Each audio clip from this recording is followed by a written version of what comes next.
स्वागत है मेरी कहानी में। समुद्र के शांत किनारे पर सब कुछ सामान्य दिखाई दे रहा था, लेकिन कुछ ही दूरी पर समुद्र की सतह के नीचे एक अजीब सी परछाई धीरे धीरे गहराई में उतर रही थी। ऐसा लग रहा था मानो समुद्र अपने भीतर कोई बड़ा रहस्य छिपाए बैठा हो। अगले ही दिन एक रहस्यमय सैन्य अड्डे के अंदर हलचल मची हुई थी। एक गंजा आदमी अपने वरिष्ठ अधिकारी को कुछ महत्वपूर्ण जानकारी दे रहा था। थोड़ी ही देर में वे दोनों एक प्रयोगशाला के अंदर पहुंचे। वहां एक बहुत बड़ा कांच का टैंक रखा हुआ था और उस टैंक के अंदर जो था उसे देखकर कोई भी हैरान रह जाता। उस विशाल टैंक में एक अजीब सी दिखने वाली मत्स्य कन्या यानी आधी इंसान और आधी मछली जैसा जीव कैद थी। उसका चेहरा रहस्यमय था और उसकी मौजूदगी ही पूरे कमरे को अजीब सा बना रही थी। उधर एक बार में कुछ नाविक अपने साथ हुई अजीब घटना के बारे में जैक नाम के आदमी को बता रहे थे। वे चाहते थे कि जैक उनकी मदद करे क्योंकि उनका एक साथी सेना के लोग पकड़ कर ले गए थे। लेकिन जैक जो समुद्री शोध केंद्र में काम करता था उनकी बातों पर बिल्कुल भी विश्वास नहीं कर रहा था। रात में जब जैक अपने घर लौट रहा था तभी अचानक सड़क के बीच में एक लड़की आकर खड़ी हो गई। जैक ने तुरंत ब्रेक लगाया और किसी तरह गाड़ी रोक ली। जैक ने देखा कि वह लड़की बिल्कुल अजीब हालत में थी। उसके सिर के बाल कटे हुए थे और उसके शरीर पर कोई कपड़ा नहीं था। वह बहुत घबराई हुई लग रही थी, जैसे किसी से भाग कर आई हो। सबसे अजीब बात यह थी कि वह इतनी बड़ी होने के बावजूद ठीक से चल भी नहीं पा रही थी। वह लड़खड़ाते हुए कुछ कदम चली और फिर अचानक बेहोश होकर गिर पड़ी। जैक ने तुरंत अपनी जैकेट उतारकर लड़की को ढक दिया और उसे संभालकर गाड़ी में बैठा लिया। लड़की की सांस बहुत तेज चल रही थी, इसलिए जैक ने तुरंत एक डॉक्टर को फोन किया और उसे अपने घर बुला लिया। कुछ समय बाद जब लड़की की आंख खुली तो वह अपने आसपास की हर चीज को बड़े आश्चर्य से देखने लगी, जैसे उसने पहले कभी ये चीजें देखी ही ना हो। मेज पर रखे एक शंख को उसने उठाया और बार बार सूंघने लगी, मानो वह उसके लिए कोई अनोखी चीज हो। जैक ने उससे बात करने की कोशिश की, लेकिन लड़की बस चुपचाप उसे घूरती रही। तभी अचानक उसने अपना मुंह खोला और एक अजीब सी आवाज निकालने लगी। वह आवाज किसी पुराने और रहस्यमय गीत की तरह थी। उस मधुर और अनोखी धुन को सुनकर जैक जैसे मंत्रमुग्ध हो गया। तभी अचानक दरवाजे पर दस्तक हुई और वह गीत बीच में ही रुक गया। दरअसल डॉक्टर आ चुके थे, लेकिन जब जैक और डॉक्टर कमरे के अंदर पहुंचे तो लड़की वहां से गायब हो चुकी थी। वह लड़की रात भर एक पुरानी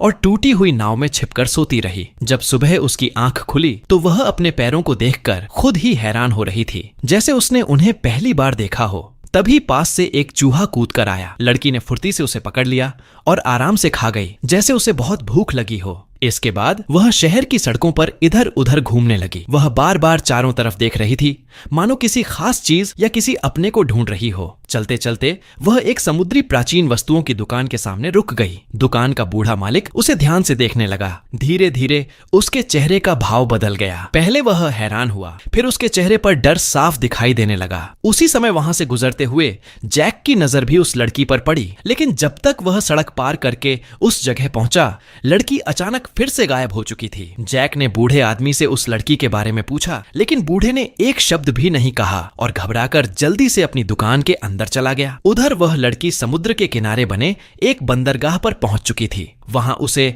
नॉर्थ स्टार नाम की एक मछली पकड़ने वाली नाव दिखाई दी। वह नाव के पास रखे जाल के सामने बैठ गई और अपनी आंखें बंद कर लीं। जैसे ही उसने आंखें बंद की, उसके दिमाग में पुरानी यादें उभरने लगीं। असल में वह कोई साधारण लड़की नहीं थी, वह एक मत्स्य कन्या थी। कुछ समय पहले वह अपनी बड़ी बहन के साथ गहरे समुद्र में शिकार कर रही थी। तभी इंसानों का एक जाल उनकी ओर आया और उसकी बहन उस जाल में फंस गई। इंसान उसे पकड़कर अपने साथ ले गए और फिर उसका कोई पता नहीं चला। अपनी बहन को ढूंढने के लिए ही उसने बहुत बड़ा खतरा उठाया और पहली बार समुद्र से बाहर इंसानों की दुनिया में आ गई। लेकिन इस नई दुनिया में उसे कुछ भी समझ नहीं आ रहा था। वह बस अपने एहसास के सहारे हर जगह अपनी बहन को ढूंढ रही थी। तभी सड़क किनारे रखा एक खिलौना हवाई जहाज उसकी नजर में आया। उसे याद आया कि उसी रात ऐसा ही एक उड़ने वाला यंत्र उसकी बहन को यहाँ से ले गया था। अब उसे यकीन हो गया कि उसकी बहन को इंसानों ने पकड़ लिया है। उसने टीवी में सुनी हुई आवाजों की नकल करते हुए अपने लिए एक नाम रखा, लायन। इसके बाद लायन एक मैकेनिक के पास पहुंचा जो गाड़ियों की मरम्मत कर रहा था। उसने अपने हाथ में पकड़ा खिलौना हवाई जहाज उस आदमी को दिखाया और इशारे से अपनी बहन को ढूंढने में मदद मांगती है। कार के पास खड़ा वह आदमी लायन को देख रहा था। भोली भाली और अनजान लायन को देखकर उसके मन में बुरे इरादे आ गए। वह उसे अपनी कार में बैठाकर पास के एक छोटे से जंगल की तरफ ले गया, लेकिन उसे बिल्कुल भी अंदाजा नहीं था कि वह अपने जीवन की सबसे बड़ी गलती करने जा रहा है। जैसे ही कार जंगल के अंदर पहुंची, अचानक सब कुछ बदल गया। अगले ही पल लायन ने इतनी जोर से हमला किया कि वह आदमी सीधे कार की खिड़की से बाहर जा गिरा और वहीं उसकी कहानी खत्म हो गई। लायन ने अपने शरीर पर पहना खून से सना कोट उतार दिया। बहुत समय तक समुद्र के पानी से दूर रहने के कारण उसकी त्वचा सूखने लगी थी और उसकी बाहों की त्वचा धीरे धीरे उतरने लगी थी। लायन कोई साधारण लड़की नहीं थी, वह समुद्र की सबसे प्राचीन प्रजातियों में से एक थी, एक मत्स्य कन्या। कुछ ही दिन पहले उसकी बड़ी बहन इंसानों के डाले हुए जाल में फंस गई थी और फिर उसका कोई पता नहीं चला। इसी वजह से लायन ने बहुत बड़ा जोखिम उठाया और इंसानों की दुनिया में अपनी बहन को ढूंढने आ गई। इधर उधर देखते हुए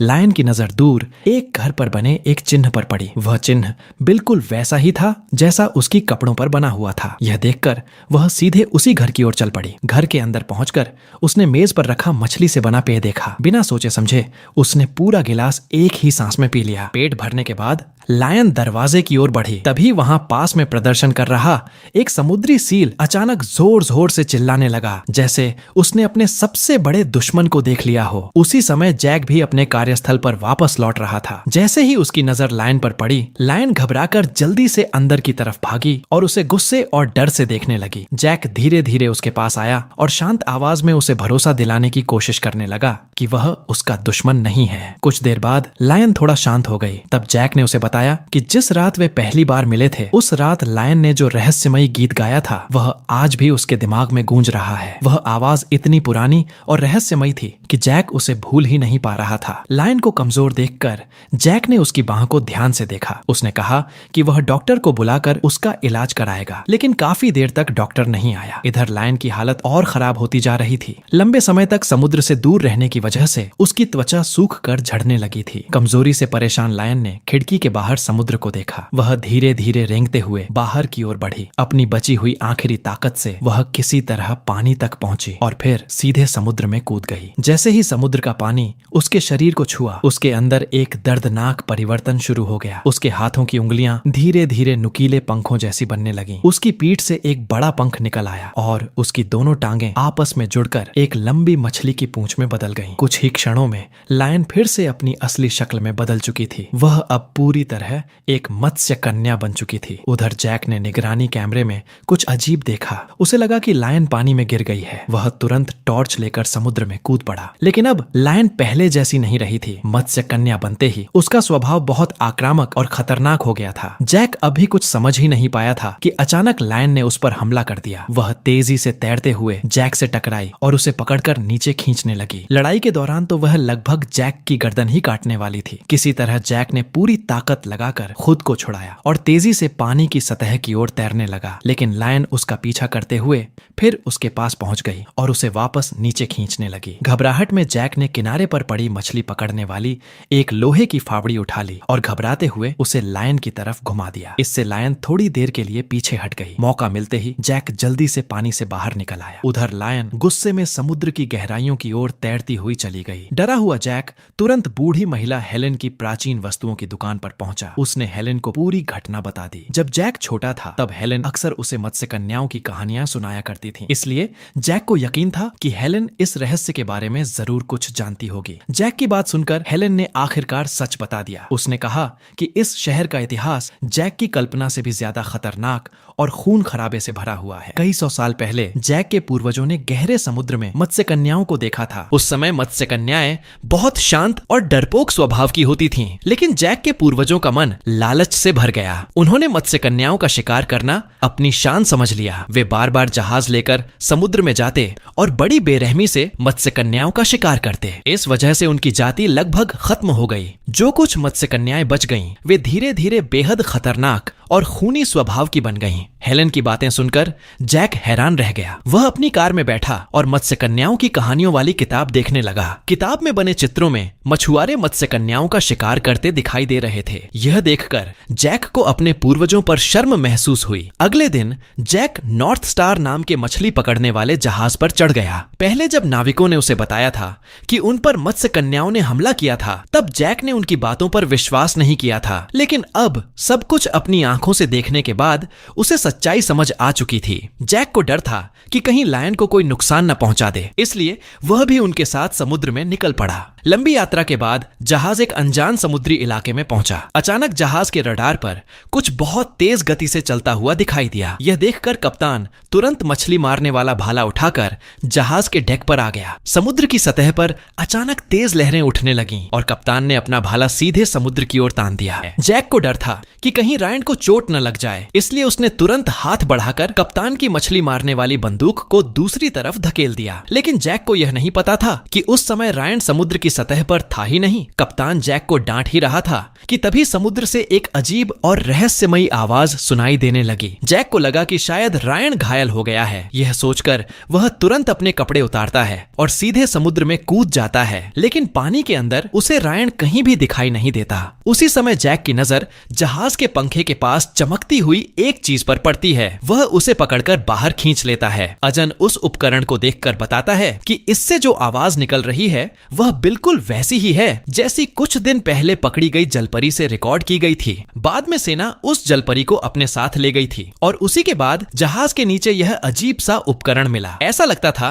कि यह कोई निगरानी करने वाला यंत्र है और इसका सेना से जरूर कोई संबंध है। दोनों तय करते हैं कि इसी उपकरण की मदद से वे इस रहस्य की सच्चाई पता लगाएंगे। घर लौटकर जैक यह सारी बात मैडी को बताता है। जब मैडी निगरानी कैमरे की रिकॉर्डिंग देखता है तो वह पूरी तरह हैरान रह जाता है। उसे विश्वास ही नहीं होता कि जलपरी की कहानी सच भी हो सकती है। यह बात उसकी सोच को पूरी तरह बदल देती है। जैक मैडी से कहता है कि इस छोटे से शहर में रहने वाली हेलन को जलपरियों के बारे में काफी जानकारी है, इसलिए वे चाहते हैं कि हेलन इस उपकरण की आवाज को पहचान सके। दोनों हेलन की पुरानी चीजों की दुकान पर पहुंचते हैं। जैक उसे पूरी बात बताता है और फिर उस उपकरण को चालू कर देता है। जैसे ही आवाज निकलती है वह सीधे रायन के कानों तक पहुंचती है, लेकिन यह कोई साधारण आवाज नहीं थी। यह वही आवाज थी जो उसकी बहन के पैरों की थी जब उसे पकड़कर प्रयोग के लिए इस्तेमाल किया जा रहा था। यह सुनते ही रायन गुस्से से भर उठता है। वह एक झटके में मेज पलट देता है और तेजी से आगे बढ़ता है। बेहद दुख और गुस्से में वह उपकरण छीन लेता है और बार बार अपनी बहन का नाम पुकारने लगता है। तभी हेलन उसे समझाती है कि यह असली आवाज नहीं है बल्कि सिर्फ एक रिकॉर्ड की गई ध्वनि है। जैक धीरे से उपकरण बंद कर देता है। गुस्से में रायन उस यंत्र को उठाकर फेंकने ही वाला होता है, लेकिन तभी उसमें भरा थोड़ा सा समुद्री पानी उसके हाथ पर गिर जाता है। अचानक उसके हाथ में बदलाव होने लगता है। उसकी त्वचा बदलने लगती है और उसका हाथ धीरे धीरे जलपरी के रूप में बदलने लगता है। लेकिन पानी बहुत कम था, इसलिए कुछ ही देर में उसका हाथ फिर से सामान्य हो जाता है। धीरे धीरे रायन का गुस्सा भी शांत हो जाता है। अब जैक को समझ आ चुका था कि रायन इंसानों की दुनिया में क्यों आया है। वह अपनी बहन को ढूंढने आया है। जैक उससे वादा करता है कि वह उसकी बहन को ढूंढने में मदद करेगा। इसी बीच रायन उस उपकरण को उठाता है और चुपचाप बाहर की ओर चल देता है। दूसरी तरफ एक रहस्यमयी सैन्य अड्डे के अंदर रायन की बहन को एक बंद कांच के कंटेनर में कैद करके रखा गया था। वहां के वैज्ञानिक उसके शरीर से डीएनए निकाल रहे थे। फिर उस डीएनए को एक ऐसे चूहे में इंजेक्ट किया गया जो पूरी तरह लकवाग्रस्त था। लेकिन अगले ही दिन एक चौंकाने वाली घटना हुई। वह चूहा अचानक पूरी तरह ठीक हो गया। यह देखकर गंजा वैज्ञानिक हैरान रह गया। उसे समझ आ गया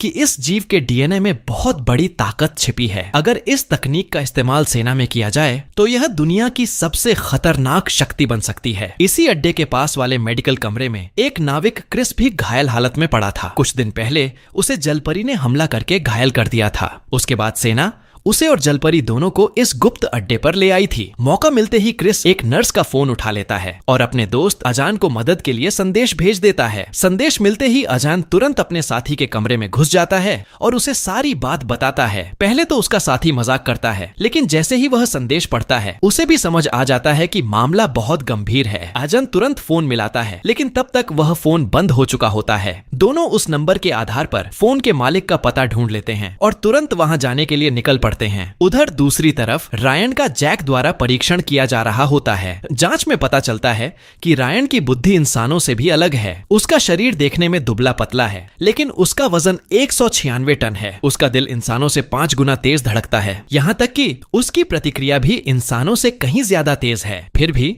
उस समय रायन एक शांत भेड़ की तरह चुपचाप बैठा रहता है और जैक को अपना परीक्षण करने देता है। अचानक वह अपना हाथ बढ़ाकर धीरे से जैक के हाथ को छूता है और गहरी नजरों से उसकी ओर देखने लगता है। उधर अजान और उसका साथी उस पते पर पहुंच चुके होते हैं। उन्हें वही नर्स दिखाई देती है जो उस अड्डे में काम करती है। वे चुपचाप उसका पीछा करने लगते हैं। काफी देर बाद जब रात हो जाती है तो नर्स एक ऐसे स्थान पर पहुंचती है जहां सैनिक पहरा दे रहे होते हैं। यह देखकर दोनों समझ जाते हैं कि यह कोई साधारण जगह नहीं है। वे चुपके से अंदर जाने की कोशिश करते हैं, लेकिन तभी 2 हथियारबंद सैनिक उनकी तरफ दौड़ पड़ते हैं। डरकर दोनों तुरंत वहां से भाग जाते हैं। उधर उसी सैन्य अड्डे के अंदर गंजे वैज्ञानिक को एक जनरल का फोन आता है। जनरल उसे बताता है कि लुभाने वाले उपकरण से उन्हें वीडियो सिग्नल मिला है। जिस व्यक्ति ने वह उपकरण उठाया था उसकी पहचान हो चुकी है और मोबाइल स्क्रीन पर जो चेहरा दिखाई देता है वह कोई और नहीं बल्कि जैक ही होता है। अगले दिन जैक को अजान का फोन आता है। अजान बताता है कि वह और उसका साथी उस नर्स का पीछा करते हुए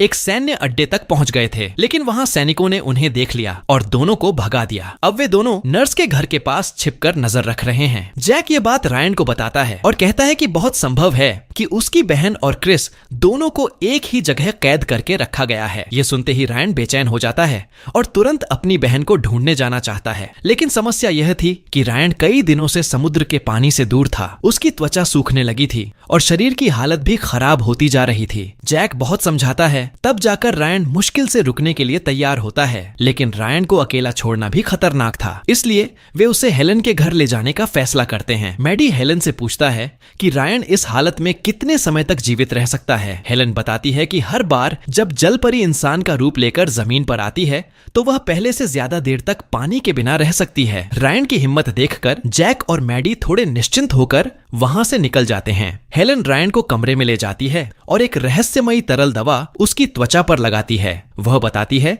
कि इससे रायन समुद्र के पानी के बिना थोड़ी ज्यादा देर तक रह सकेगा, लेकिन तभी रायन को कुछ अजीब महसूस होता है। वह धीरे से हेलन की पैंट का हिस्सा उठाता है और यह देखकर हैरान रह जाता है। उधर सैन्य अड्डे के अंदर क्रिस को एक भयानक चीख सुनाई देती है। वह तुरंत अपने शरीर में लगी सुई निकाल देता है और मौके का फायदा उठाकर वहां से भाग निकलता है। भागते हुए गलियारे में उसे एक लड़की दिखाई देती है जो खून से लथपथ थी और बहुत डरी हुई लग रही थी। क्रिस को लगता है कि शायद इस लड़की को भी उसी तरह पकड़कर यहाँ लाया गया है, इसलिए वह उसका हाथ पकड़ता है और दोनों साथ में भागने लगते हैं। क्रिस लड़की की जेब से चाबी निकालता है और पार्किंग में खड़ी कार ढूंढ लेता है। फिर लड़की के गले में लटक रहे पहचान कार्ड से दरवाजा खोलकर दोनों किसी तरह उस अड्डे से बाहर निकल जाते हैं। अगले दिन जैक उस जगह पहुंचता है जहां अजन और उसका साथी नर्स के घर के पास निगरानी कर रहे थे। मैडी एक सुझाव देता है कि क्यों न वे सीधे घर के अंदर जाकर कोई सुराग ढूंढें। वे चुपचाप घर के अंदर जाते हैं। वहां मैडी को दीवार पर लगी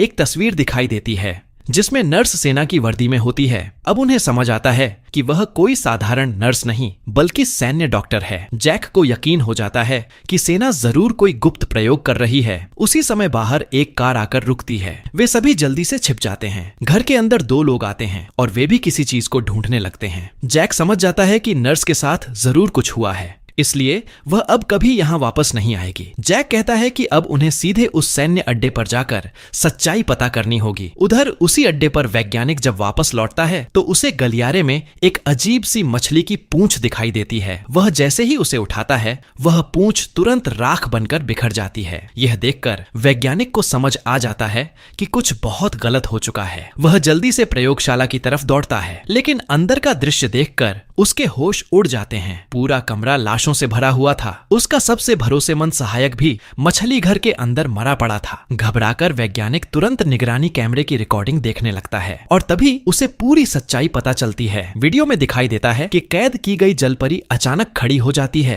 फिर वह अपनी ताकतवर पूंछ से एक ही वार में कर्मचारियों को दूर फेंक देती है। कुछ ही पलों में अंधेरी प्रयोगशाला उसका शिकार करने का मैदान बन जाती है। कमरे के अंदर से सिर्फ लोगों की दर्द भरी चीखें सुनाई देती हैं। जब तक सैनिक वहां पहुंचते हैं तब तक बहुत देर हो चुकी होती है। पूरा कमरा खून से भर चुका था और कोई भी कर्मचारी जिंदा नहीं बचा था, लेकिन वह जलपरी वहां से गायब हो चुकी थी। आखिरकार गलियारे के कैमरे में दिखता है कि वही जलपरी अब इंसान का रूप लेकर लड़खड़ाते हुए बाहर जा रही है। उसी समय उसकी मुलाकात बाहर निकल रही नर्स से होती है और वह नर्स को वहीं मार देती है। फिर उसके कपड़े पहनकर खुद को इंसान की तरह छिपा लेती है। बाद में रास्ते में उसकी मुलाकात क्रिस से होती है और वह उसके साथ उस अड्डे से बाहर निकल जाती है। लेकिन उस समय जैक और उसके साथी इस बात से पूरी तरह अनजान थे कि उनका दोस्त पहले ही अड्डे से भाग चुका है। वे चुपके से सैन्य अड्डे के बाहर पहुंचते हैं। लोहे की बाड़ के पीछे से वे देखते हैं कि सैनिक एक बड़े से थैले जैसी चीज को कार में डाल रहे हैं। उन्हें लगता है कि शायद उस थैले के अंदर क्रिस है। यह सोचकर अजन और उसका साथी तुरंत उस कार के पीछे निकल पड़ते हैं। इसी बीच जैक को एक फोन आता है। उसे पता चलता है कि रायन की हालत तेजी से बिगड़ रही है। जैक फैसला करता है कि क्रिस को ढूंढने का काम अजन संभालेगा, जबकि वह और मैडी रायन को वापस समुद्र तक पहुंचाएंगे। जब रायन को समुद्र के पास लाया जाता है तो मैडी अपना सबसे प्यारा हार उसे दे देता है। जैक रायन को एक छोटा सा लोकेशन बताने वाला यंत्र देता है और कहता है कि इससे वे हमेशा उसकी जगह पता कर सकेंगे। अगर कभी उसे खतरा हुआ तो वे तुरंत उसकी मदद के लिए आ जाएंगे। रायन भरोसे से जैक की तरफ देखता है और वही हार जैक के गले में पहना देता है। तभी अचानक जैक का फोन बजता है। यह अजन का फोन था। अजन बताता है कि उन्हें क्रिस मिल गया है। दरअसल सेना की गाड़ी का पीछा करने के थोड़ी ही देर बाद क्रिस का फोन आ गया था। बहुत कमजोर हालत में क्रिस ने उन्हें अपनी जगह बता दी थी और यह सुनते ही दोनों उसकी तरफ दौड़ पड़े। रायन अपनी जान की परवाह किए बिना अपनी बहन को ढूंढने के लिए आगे बढ़ती है। उधर सैन्य अड्डे के अंदर जनरल बिखरी हुई प्रयोगशाला को देखकर हैरान रह जाता है। कई मुश्किलों से गुजरने के बाद आखिरकार रायन अपनी बहन को ढूंढ लेती है। दोनों बहनें एक दूसरे के सामने खड़ी होती हैं और अपने हाथों को मिलाकर बिना शब्दों के ही अपने प्यार और यादों को महसूस करती हैं। रायन की बहन उसे अपनी बाहों में उठा लेती है क्योंकि रायन बेहद कमजोर हो चुकी थी। फिर वह धीरे धीरे उसे लेकर समुद्र की तरफ बढ़ती है। कुछ ही देर में दोनों बहनें वापस समुद्र में कूद जाती हैं और अपने असली घर की ओर लौट जाती हैं। थोड़ी देर बाद जैक और मैडी वहां पहुंचते हैं। दोनों समुद्र की तरफ देखते रहते हैं। उनके दिल में खुशी भी थी कि दोनों बहनें सुरक्षित हैं, लेकिन उन्हें अलविदा कहते हुए दिल में गहरी उदासी भी थी। लगभग 1 महीने बाद जैक समुद्र किनारे के पास एक अजीब मछली की लाश देखता है। यह एक गहरे समुद्र में रहने वाली दुर्लभ मछली थी। जैक को हैरानी होती है क्योंकि ऐसी मछलियां आमतौर पर समुद्र की गहराई में रहती हैं, जहां पानी की गहराई लगभग 600 मीटर से भी ज्यादा होती है। फिर यह मछली अचानक किनारे के पास कैसे मर गई? मैडी मजाक में कहता है कि शायद जल परियों ने इसे यहां तक भगा दिया होगा। इसके बाद मैडी उस मछली की जांच करता है। जांच के दौरान उसे पता चलता है कि मछली के पेट में लगभग कोई खाना नहीं है और उसके शरीर में पोषण की मात्रा भी बहुत कम है। इसका मतलब था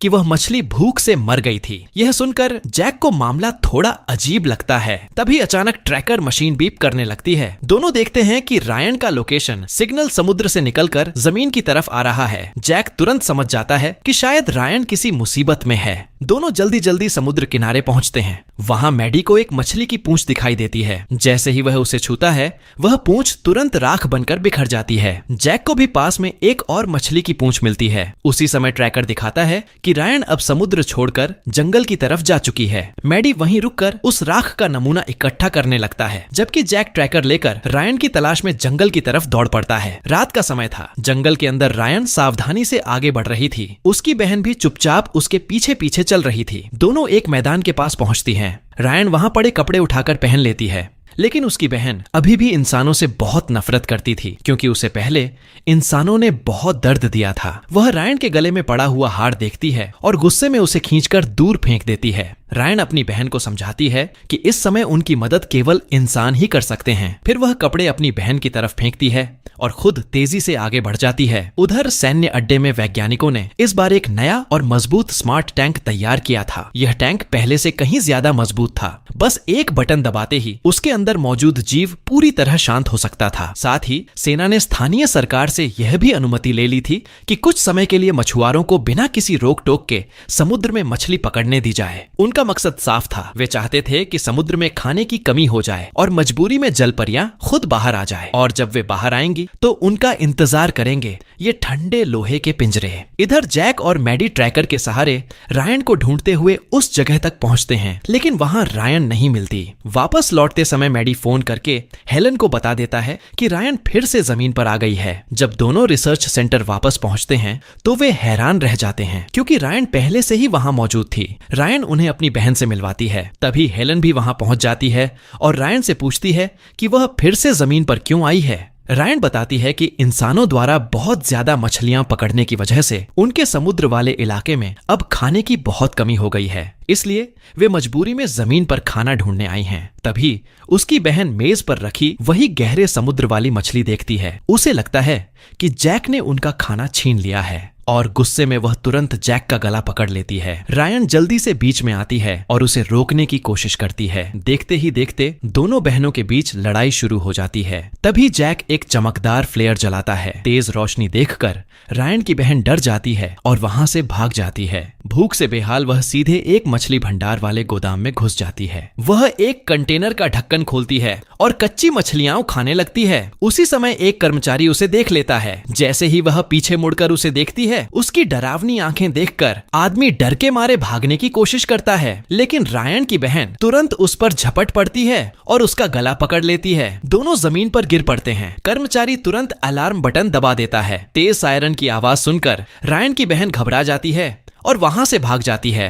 बाद में रायन सबको बताती है कि उसकी बहन इंसानों से इसलिए नफरत करती है क्योंकि जब उसे पकड़ा गया था तब इंसानों ने उसके साथ बहुत क्रूर व्यवहार किया था। हर दिन उसके शरीर से खून निकाला जाता था। उसके शरीर की त्वचा और ऊतकों के टुकड़े काटकर प्रयोग किए जाते थे। इसी वजह से उसकी बहन इंसानों से गहरी नफरत करने लगी है ताकि वह किसी निर्दोष इंसान को नुकसान न पहुंचाए। हेलन फैसला करती है कि वह खुद जाकर उसे ढूंढेगी। अगले ही दिन हेलन सच में समुद्र किनारे रायन की बहन को ढूंढ लेती है। हेलन उसे समझाती है कि वह नहीं चाहती कि इतिहास फिर से खुद को दोहराए और जल परियों की जाति एक बार फिर इंसानों के हाथों खत्म हो जाए। हेलन रायन की बहन को अपने घर ले आती है। वह उसे भरोसा दिलाती है कि इस बार वह उसकी मदद जरूर करेगी और इंसानों से उसे बचाने की कोशिश करेगी। उधर कुछ घंटे पहले एक बड़ी दावत में जैक की माँ उसकी मुलाकात एक समुद्री जीव वैज्ञानिक से करवाती है। जैक जैसे ही उस आदमी को ध्यान से देखता है, वह तुरंत समझ जाता है कि यही वह वैज्ञानिक है जिसके बारे में अजन ने बताया था, जो सेना के लिए काम करता है। लेकिन उस वैज्ञानिक को यह नहीं पता था कि जैक सब कुछ जान चुका है। जैक जानबूझकर उससे बातचीत में ऐसी बातें करने लगता है जिससे उसे लगे कि जैक को जल परियों के बारे में जानकारी है। वैज्ञानिक हैरान होकर जैक को देखने लगता है और उससे पूछता है कि क्या उसे सच में जलपरी का पता है। तब जैक एक शर्त रखता है। वह कहता है कि अगर वह जलपरी का स्थान बताएगा तो सेना को जलपरियों को पकड़ना हमेशा के लिए बंद करना होगा। जलपरी को दोबारा देखने की लालच में वैज्ञानिक मान जाता है। फिर वह जैक को सेना की पूरी योजना बता देता है। वह कहता है कि आज रात एक भारी हथियारों से लैस सैन्य जहाज उसी जगह जाएगा जहां पिछली बार जलपरी पकड़ी गई थी। वे समुद्र में चारा डालकर जलपरियों को बाहर आने के लिए मजबूर करेंगे और जैसे ही वे सामने आएंगी, सेना उन्हें चारों तरफ से घेर कर पकड़ लेगी। यह सुनकर जैक के दिल में डर बैठ जाता है। उसे लगता है कि कहीं सैकड़ों साल पहले हुआ जलपरियों का नरसंहार फिर से दोहराया न जाए। इसी दौरान अचानक एक पुराना और रहस्यमय जलपरी गीत वैज्ञानिक के कानों में पड़ता है। वह तुरंत उस आवाज का पीछा करते हुए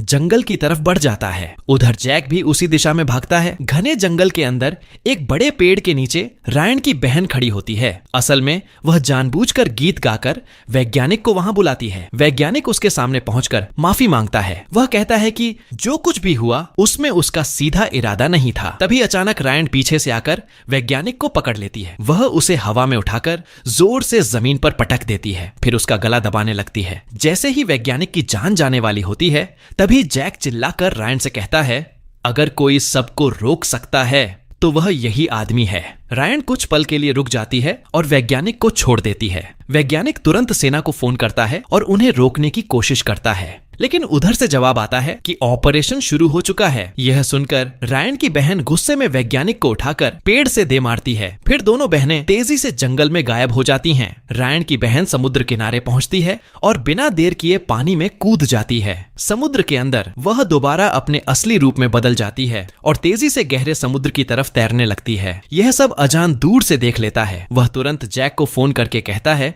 कि अभी तुरंत जहाज लेकर समुद्र की तरफ निकलो। उधर रायन भी समुद्र किनारे पहुंचती है, लेकिन जैसे ही वह पानी में जाने वाली होती है, पीछे से एक FBI अधिकारी आकर उसे रोक लेता है। रायन को पुलिस स्टेशन ले जाया जाता है और पूछताछ कमरे में बैठाया जाता है। थोड़ी देर बाद पुलिस प्रमुख अंदर आता है। वह रायन से जंगल में मरे हुए आदमी के बारे में पूछता है। रायन झूठ बोलना नहीं जानती थी, इसलिए वह पूरी सच्चाई बता देती है, लेकिन पुलिस प्रमुख को उसकी बातों पर विश्वास नहीं होता। उसे लगता है कि इतनी कमजोर लड़की किसी बड़े आदमी को मार ही नहीं सकती। वह रायन से पूछता है कि क्या उसके साथ कोई और भी था। रायन गलती से जैक और मैडी का नाम बता देती है। यह सुनकर पुलिस प्रमुख चौंक जाता है, क्योंकि मैडी उसकी अपनी बेटी थी। वह तुरंत मैडी को पुलिस स्टेशन बुला लेता है। अब मैडी समझ जाती है कि सच्चाई छिपाना संभव नहीं है, इसलिए वह अपने पिता को पूरी कहानी बता देती है। फिर वह एक टैंक से समुद्र का पानी निकालकर रायन के हाथ पर डालती है। जैसे ही पानी उसके हाथ को छूता है, उसका हाथ तुरंत जलपरी में बदलने लगता है। यह देखकर पुलिस प्रमुख पूरी तरह स्तब्ध रह जाता है। इसके बाद सब लोग उस जगह की तरफ जाते हैं जहां पिछली बार जलपरी पकड़ी गई थी। वहां उन्हें समुद्र में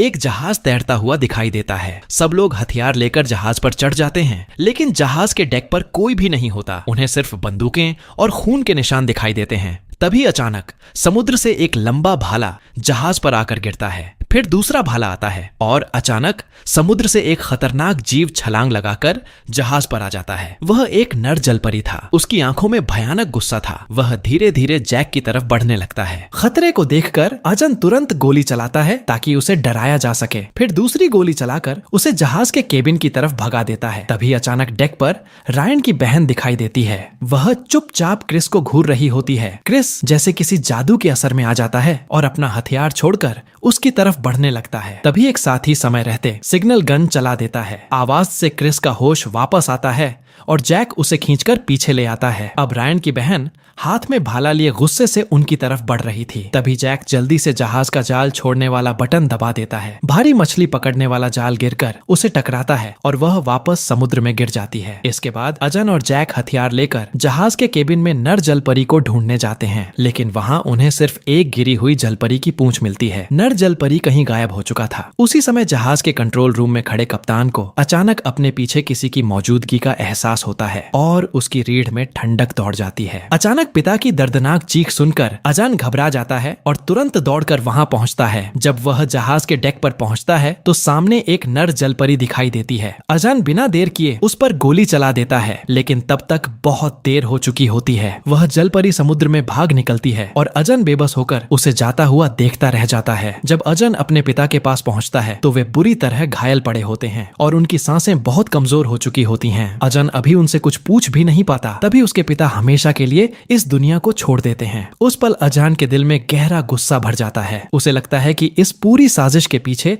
जलपरियां ही हैं। पिता की लाश को देखकर वह अंदर से टूट जाता है, लेकिन उनके सामने एक बड़ी समस्या खड़ी हो जाती है। वे पिता की लाश को सीधे घर नहीं ले जा सकते थे, क्योंकि अगर लोगों को सच बताते तो कोई भी उनकी बात पर यकीन नहीं करता। उल्टा उन्हें ही मुसीबत में पड़ना पड़ता और शायद जेल भी जाना पड़ता। मजबूरी में अजान अपने आंसू रोकते हुए अपने पिता की लाश को समुद्र में ही छोड़ देता है। इसके बाद वह जैक और बाकी तीनों साथियों से कहता है कि उसके पिता मछली पकड़ने वाले जाल में फंस गए थे और उसी वजह से डूबकर उनकी मौत हो गई। अगले दिन मैडी पिछली रात की पूरी घटना रयान को बताती है। यह सब सुनकर रयान को बहुत पछतावा होता है। वह अनजान से मिलने जाता है जो अपने पिता की मौत के बाद से बेहद दुखी और चुप चुप रहने लगा था। रयान को अपने दिल में गहरी ग्लानि महसूस होती है। उसे लगता है कि अजान के पिता की मौत के लिए कहीं न कहीं वही जिम्मेदार है, लेकिन अजान को रयान के व्यवहार में कुछ अजीब सा महसूस होता है। उसे लगता है कि रयान उतना साधारण इंसान नहीं है जितना वह दिखता है। अजान सच्चाई जानने के लिए उसके पीछे जाने ही वाला होता है कि तभी जैक उसे रोक देता है। जैक अजान को पूरी सच्चाई बता देता है। सच्चाई सुनते ही अजान का गुस्सा 7वें आसमान पर पहुंच जाता है। अब उसके दिल में पूरी जलपरी जाति के लिए नफरत भर चुकी थी। गुस्से में वह तुरंत घर जाता है, हथियार उठाता है और रयान से बदला लेने के लिए निकल पड़ता है। उधर समुद्र किनारे एक छोटा सा टेढ़ी कुत्ता लगातार पानी की तरफ भौंक रहा था। ऐसा लग रहा था जैसे पानी के अंदर कोई डरावनी चीज छिपी हुई हो। कुत्ते का मालिक भी झुककर समुद्र की तरफ देखता है, लेकिन उसे पानी में कुछ भी दिखाई नहीं देता। वे दोनों वहां से चले जाते हैं, लेकिन उसी समय समुद्र के अंदर हल्की हल्की 3 परछाइयां दिखाई देती हैं। कुछ समय बाद एक सुनसान समुद्र तट पर 3 जलपरियां दर्द से तड़पती हुई दिखाई देती है। धीरे धीरे उनका रूप बदलने लगता है और वे इंसानों का रूप ले लेती हैं। उसी समय वहां एक इंसान उनके लिए कपड़े लेकर आता है। असल में लंबे बालों वाली जलपरी समुद्र के नीचे रहने वाले पूरे कबीले की मुखिया थी। वह इस बार खुद जमीन पर आई थी और उसका असली मकसद था रयान। रयान की बहन उस मुखिया को हेलन के प्राचीन वस्तुओं वाले संग्रहालय में ले जाती है। हेलन को तुरंत महसूस हो जाता है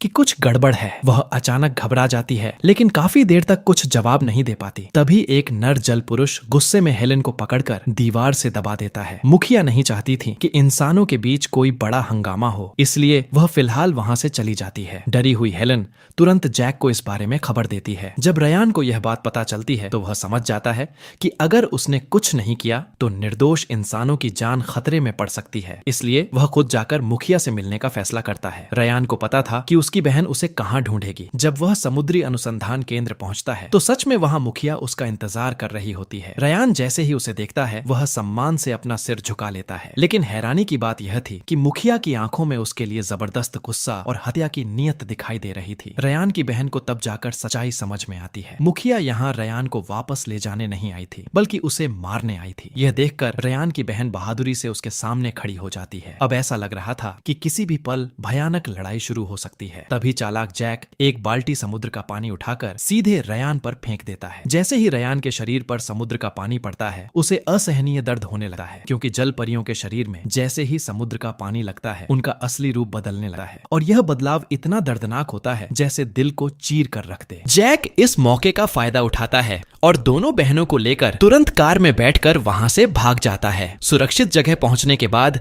जैक को महसूस होता है कि मामला जितना दिख रहा है उससे कहीं ज्यादा गंभीर है। वह रयान से पूछता है कि आखिर मुखिया उसे मारना क्यों चाहती है। तब रयाना एक बहुत पुरानी कहानी बताता है। जल परियों की जाति में सदियों से एक डरावनी कहानी सुनाई जाती है। कई 100 साल पहले उनके कबीले का एक सदस्य एक इंसान के साथ काफी समय तक रहा था। धीरे धीरे उनके बीच प्यार हो गया और बाद में उनके यहाँ एक बच्चा भी पैदा हुआ, लेकिन वह बच्चा सामान्य नहीं दिखता था। कबीले के लोगों ने उस बच्चे को उसके पिता से छीन लिया और उसे जंगल में ले जाकर मार डाला। बाद में वे लोग वापस समुद्र में लौट गए, लेकिन जिस इंसान का बच्चा मारा गया था उसके दिल में भयानक नफरत भर गई। उसने बहुत सारे इंसानों को इकट्ठा किया और समुद्र में जाकर जल परियों पर हमला कर दिया। उस भयानक नरसंहार में जल परियों की पूरी जाति लगभग खत्म हो गई थी। इसी वजह से अब कबीले को डर है कि वही इतिहास फिर से दोहराया जा सकता है और इसी डर की वजह से मुखिया खुद जमीन पर आई है ताकि रयान को हमेशा के लिए खत्म कर सके। उधर रात में पुलिस प्रमुख सड़क पर गश्त कर रहा था। अचानक उसे सामने दो अजीब इंसान दिखाई दिए। असल में वे जलपरी कबीले के सदस्य थे। खतरा महसूस होते ही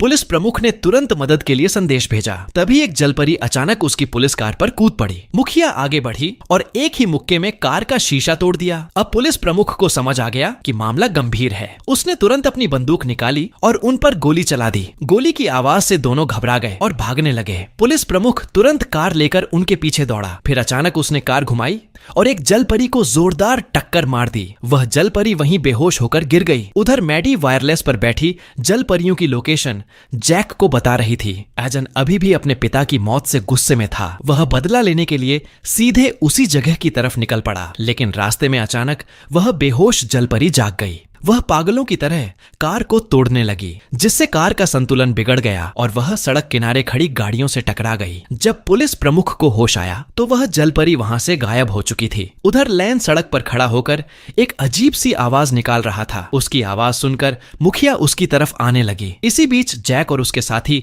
छिपकर घात लगाए बैठे थे। जैसे ही मुखिया वहां पहुंची उसे जाल का एहसास हो गया। उसने तुरंत लैन को पकड़ लिया और उसे ढाल बनाकर अंधेरे में भाग गई। जैक और उसके साथी तुरंत उसके पीछे दौड़े। सरदार लायन को एक गोदाम में धक्का देकर जमीन पर फेंक देता है। तभी जैक और बाकी लोग भी वहां पहुंच जाते हैं और भयंकर लड़ाई शुरू हो जाती है। इसी बीच अजान भी वहां पहुंच जाता है। वह गोली चलाने ही वाला होता है कि ऊपर से एक नर मत्स्य उस पर हमला कर देता है। लायन तुरंत एक भाला उठाता है और उस मत्स्य पर जोर से वार करता है। मौका मिलते ही अजान गोली चला देता है। गोली की आवाज से डरकर वह मत्स्य भाग जाता है। अब लायन और अजान एक पुरानी एंटिक शॉप में घुस जाते हैं और हथियार उठाकर पलटवार की तैयारी करने लगते हैं। उधर जैक और उसके साथी सड़क पर उस सरदार को ढूंढ रहे होते हैं। अचानक एक लंबा भाला हवा में उड़ता हुआ आता है और जैक को लगभग मार ही देता है। सरदार हमला करके तुरंत भाग जाता है। लायन उसका पीछा करता है, लेकिन अंधेरे में छिपा सरदार अचानक उस पर हमला कर देता है। दोनों के बीच जबरदस्त लड़ाई शुरू हो जाती है। कुछ देर बाद लायन सही मौका देखकर सरदार को जमीन पर गिरा देता है। अब सरदार हार मानकर समर्पण कर देता है, लेकिन असली खतरा अभी बाकी था। सड़क पर चलते हुए जैक का सामना एक विशाल नर मत्स्य से हो जाता है। जैक गोली चलाता है,